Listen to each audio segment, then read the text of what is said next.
She's just got a good sound. Willie Nelson isn't just a man who has lived 92 years. He's a survivor of days and nights that felt like entire lifetimes. He's been knocked flat by financial disaster, stripped of almost everything he owned, wounded by personal betrayals, dragged through bitter court fights, and sidelined by the very music establishment he helped shape. And still, through every setback, he carved out a place as one of country music's most towering, unmistakable figures. His path was never easy. Breathtaking peaks, followed by brutal plunges. It's a story packed with timeless songs, public scandals, broken romances, and hard fights with Nashville's power brokers, each leaving marks that helped make him who he is. And when he looks back now in the evening of his life, one name rises above the rest, casting a long shadow across both the joy and the pain. Kris Kristofferson. For more than half a century, stories have swirled around the two of them.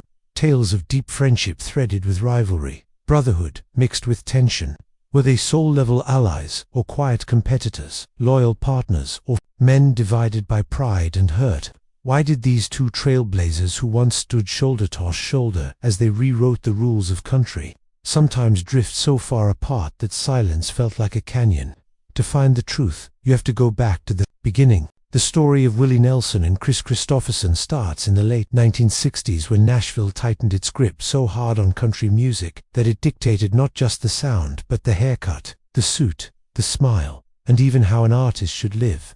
The recipe was fixed and unforgiving. Clean-cut image, rhinestone polish, safe themes about heartbreak, whiskey, and small-town life. The Grand Ole Opry and powerful radio gatekeepers chose winners and losers with a cold certainty. For Willie and Kris, two men with a flame in their chests, that world felt like a cage. Willie came to Nashville in the late 1950s, a 20-some with a spotlight dream, and watched it go cold. Instead of singing the truths he wrote, he was pushed into the back room as a songwriter. He penned Crazy for Patti Cline in 1961 and Hello Walls for Farron Young in 1960, songs that climbed and stuck to the sky. Yet his own voice, rough-edged and aching, was waved off as wrong. The town wanted smooth and shiny. Willie was raw, restless, and ahead of the curve. The rejection cut deep. Years later, he admitted that even after the success finally came, a part of him still wondered whether the world truly accepted him. Kris Kristofferson's route was just as unlikely and just as painful. A decorated veteran and Rhodes Scholar, he could have chosen a life of prestige in the military or academia. Instead, he walked away and followed the fire. In the late 1960s, he took a humble job as a janitor at Columbia Studios, sweeping floors simply to be near the music he ought to make. His songs were different, poetic, heavy, haunted by war, regret, and the weight of being alive. Nashville called them too much, too complex, too real, and so Kris was turned away, not for lack of talent, but because he wouldn't counterfeit himself. Different pasts, same verdict. Both men were outcasts in a system that punished honesty and rewarded obedience. They chose truth over polish and pain over pretending. That choice put them on a collision course with the very machine that had tried to bury them. After more than a decade of doors slammed in his face, Willie hit the early 1970s, his late 30s, running low on hope. He had poured out his soul in every line and every take, and still the town kept saying no. The insult was doubled by irony. His words gave Patti Cline and Farron Young immortality in 1961 and 1960, while the man behind them stayed invisible. Nashville wanted his genius, but not his voice. By 1971, Willie was balancing on the edge of quitting. That's when Kris stepped in and refused to let him go under. Kris himself, an outsider who had traded prestige for a push broom, saw what the gatekeepers wouldn't. He told Willie plainly, and with love, to leave. Get out of the cage. Go to Austin, Texas, where something wild was starting. Outlaw country was flickering to life. Willie later said that without Kris's voice in that dark moment, he might not have found the strength to try again. In 1972, Willie did the unthinkable. He packed up, left the Nashville mold behind, and headed for Austin. There he found not just a scene, but a sanctuary. He grew his hair, let his beard run free, wore what he liked, and sang the way he felt. No filters, no apologies. Austin didn't just revive a career, it revived a spirit. For the first time, Willie wasn't trying to fit in. He was finally home. Out of those ashes rose a leader of the outlaw movement, a beacon for every musician who'd ever been told to tone it down. But destiny dealt them different hands at first. In the early 1970s, Kris Kristofferson, now mid-30s, seemed to glow. His songs, raw and literary, hit like lightning. Critics crowned him the thinking heart of country music. By 1973, his face was on movie screens. Hollywood welcomed him like he'd always belonged. In 1976, opposite Barbra Streisand in A Star Is Born, he became a cultural touchstone. Awards stacked up, magazine covers, sold out everything. Meanwhile, Willie, closing in on 40, was walking through fire. He had already written classics: Crazy, 1961, Hello Walls, 1960, but as a performer, he was still the odd man out. His voice was called unmarketable, his delivery too strange, his vision too progressive. He could stand on stage under hot lights and feel unseen. His songs lived forever, but other voices lived in them. He built the house, and other people moved in. Watching Kris soar wasn't jealousy, it was heartbreak. To love someone and watch them fly while you're chained to the ground. That's a special kind of pain. Still, their friendship held. Willie took pride in Kris's brilliance. Kris never forgot that Willie had told him to keep going back when he was sweeping floors, and everyone else looked away. Their bond was forged. In rejection, it survived both success and failure.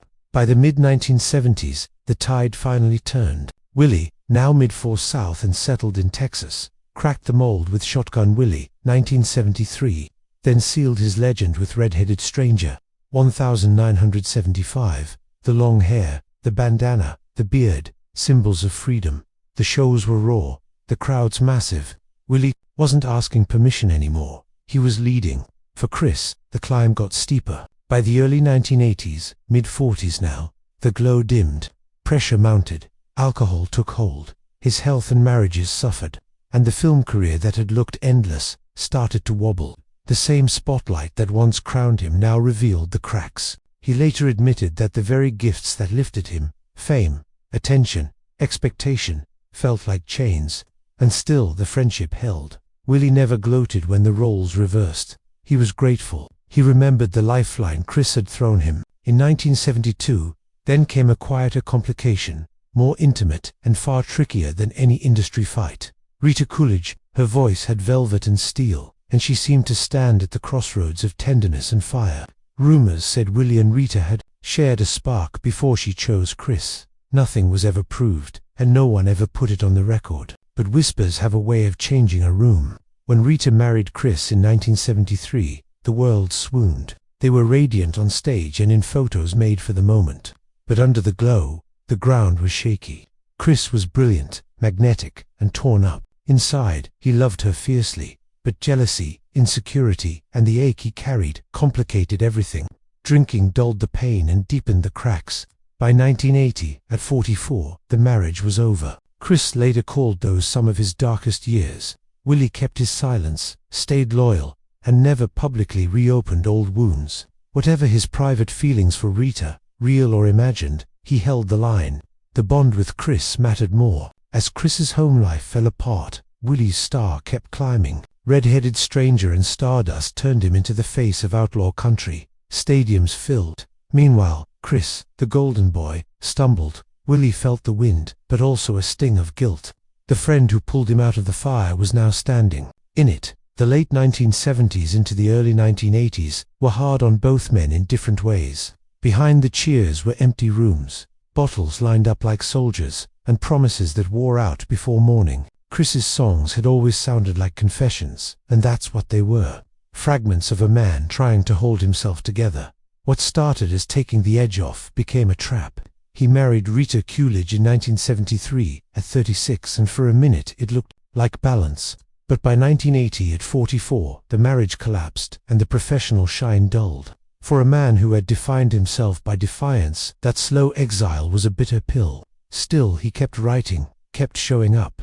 That stubborn grit became its own kind of victory. Willie's fiercest enemy wasn't the bottle, it was the ledger. By the late 1980s, mid-50s now, he stood on top of the world, sprawling Texas ranches, first-class studios, guitars that were more like old friends than wood and wire. He put his faith in advisors who steered him into a tax shelter, later judged illegal. When the bill came due, it was catastrophic. In 1990, at 57, the IRS said he owed $16 million.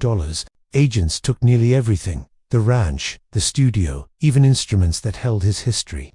The press turned him into a cautionary tale. Most people would have been done.